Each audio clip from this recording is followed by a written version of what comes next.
Hey, this is Dave just with another plumbing update.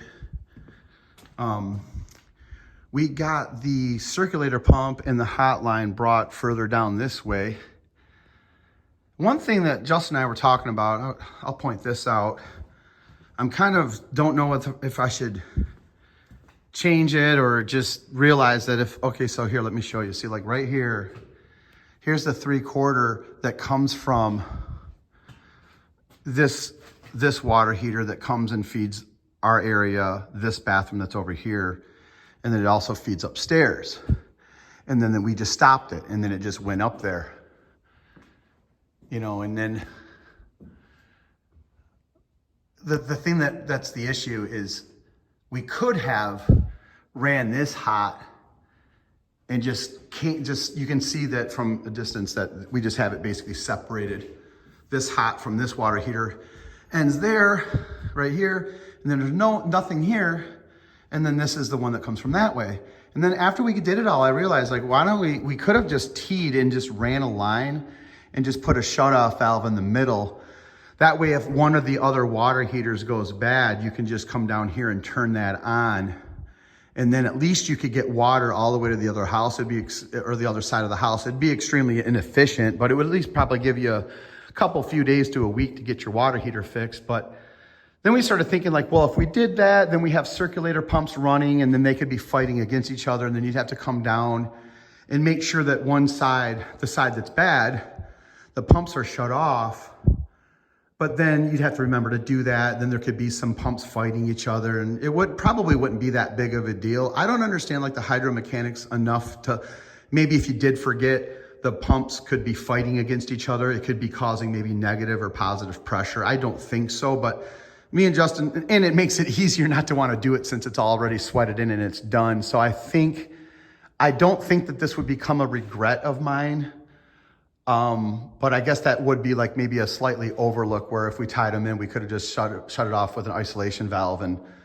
But I kind of look at it this way. The thing that decided that we'll probably just leave it is, even if one of the other water heaters went bad, I could shower at Leah's shower or vice versa. And it would give me an incentive. Knowing me, if I was busy, I'd be like, oh, the easy way out of this situation, especially let's say that you're replacing another like $800, $900 water heater. It'd be easy for me to procrastinate that if I did have a shut-off valve. So in some way, me not having this tied in would instigate me or motivate me to fix my water heater. So that's kind of, wanted to point that out, that maybe if someone else was doing this, maybe they would want that and have, if I was doing it and it wasn't all done yet, I probably would do that. It just gives you a little bit more choice in the future, but what are you gonna do? But anyways, I kind of like to explain this stuff before I do it, and then when I do it, I can physically show it. So now that this part's done, this is the return loop from the upstairs that comes from this hot line. So this one's the water heater going this way, and then it hits the upstairs and it comes down this way. But this loop is extremely long. If you measured the linear foot just off the top of my head, you're probably dealing with about 100 feet. And if you go all the way there, you could be dealing with as much as 140-foot loop. That's a pretty sizable loop. The guy at the supply house and with my research, there's not really a linear limit that you go, but obviously common sense tells you the longer the loop, you know, the more inefficient it's going to get. Your water heater is going to be running a little bit longer, a little bit more inefficient, and it's just going to wear it out sooner. But I don't know, we're going to insulate it. They require 1/2-inch insulation on the circulation loop of water here. So it's going to be efficient. It's going to be insulated. But let me show you, now that we physically did it, how the loop will work. Of course, I'm doing my video and I don't have my ladder here. So let me just get up there so I can physically show you how the shutoff valve sequence would go. I'll grab my ladder.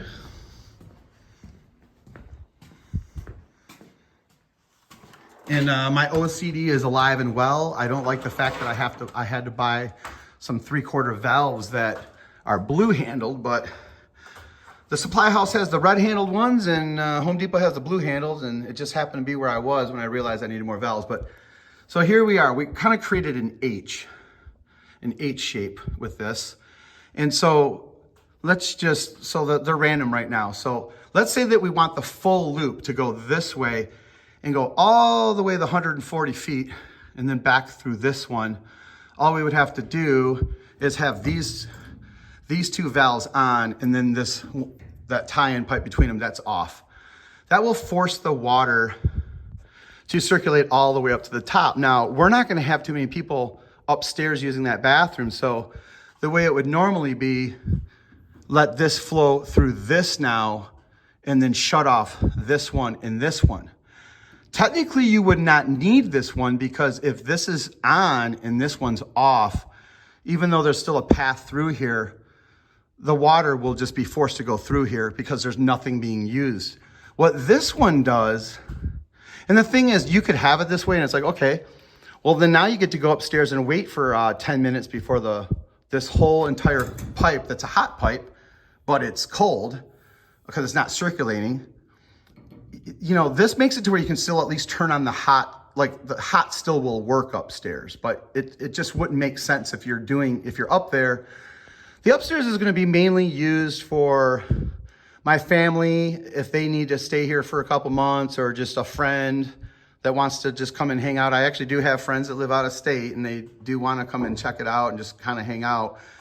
And then, but anyways, what this one does is it makes it to where if anything had to be cut in or you had a leak somewhere from the water here, this makes it just so where you can trap the water in the long loop upstairs, because if not, you'd have tons of water draining from that pipe and you wouldn't want that. So anyways, I'm just doing an update. Let's see here. We got these tied in, which I thought was gonna be a little bit harder. We had to move this ductwork out of the way, and you can see with the cold there on the inch pipe and then that, we just ran them up high and we kept them left and right. So when that pipe comes through the center, it's still gonna be able to just tie in here nice. And then we brought this through here.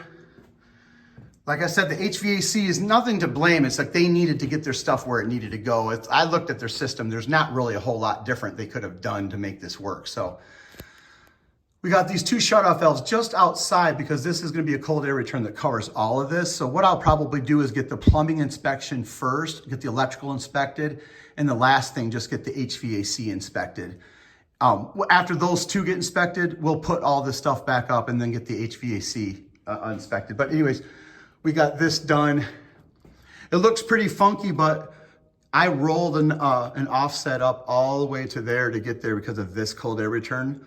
So it looks funky, but at the same time, it looks pretty cool because that saved me. I would have had a 90 up, over, 90 up. It would have been so many 90s. So I probably saved like 3 90s in there just by rolling a 45 up to that point. And then Justin, while I was working on that, he was working on I think the cold line. So Justin he hooked this one in. He's got this strap hung for the hot, and have these two tied in for that to pick up the sink for the upstairs bathroom. And then now that that's in, we're gonna take the hot and the cold here. And let me think about this. Now that I'm right here on video, I just realized like we are going to have a separate loop for the circulator pump. And I just realized I don't think I can tee out of this for the hot line. It's gonna have 2 separate circulator pumps. There's different ways you can do it. You can use balancing valves where, since this loop is so long, I mean, it's probably like all the way from the water heater, the whole complete loop, it could be like 160 feet long. So this loop over here is probably only gonna be 50 feet long. So you can still balance that with one circ pump, but the problem is now you're getting into really expensive balancing valves. And what those do is you can preset them to say, like, I don't even know the temperature, but let's say you want 120 degrees. You can make it to where even though one loop's super long, that one will just flow more water. And then when it reaches temperature, they just balance out. So you would have a balancing valve. It's not, yeah, is it a balancing? There's another name for another type of valve, but it's basically like a mixing valve. So you would have a balancing valve in this. Those things get pretty pricey. I mean, I was looking online and they're like $100 and some, like $120 to $170 for a good balancing valve. So in a way, what we're going to do is we're going to run another hot. It's going to get crazy in here. You're going to have another hot running in there and another return loop. So the total pipes running through this wall is going to be basically 5 pipes. What that does is it keeps this hot and the other hot separate because they are separate loops. So they really should come from the secondary side of the hot water heater separately. And we still haven't well, basically, yeah, you're going to have to do that. And then there's going to be an interesting thing of when the water's leaving the water heater. What it is you just don't, I don't want to have to put my one of the circulator pumps up here in the ceiling. So we'll figure that out. The beauty of this though, is once you physically get them in and you can see what you have going on in there, then you can, it's better and easier to figure out what you're doing when you physically have the pipe sticking out there. You'll figure it out. It's going to be a little bit confusing in there, but we'll get it. But anyways, this is where we're at. We're going to keep going along, and we'll just keep doing these update videos, and anyone who's interested, they can just keep watching our progress. So anyways, this is Dave signing off.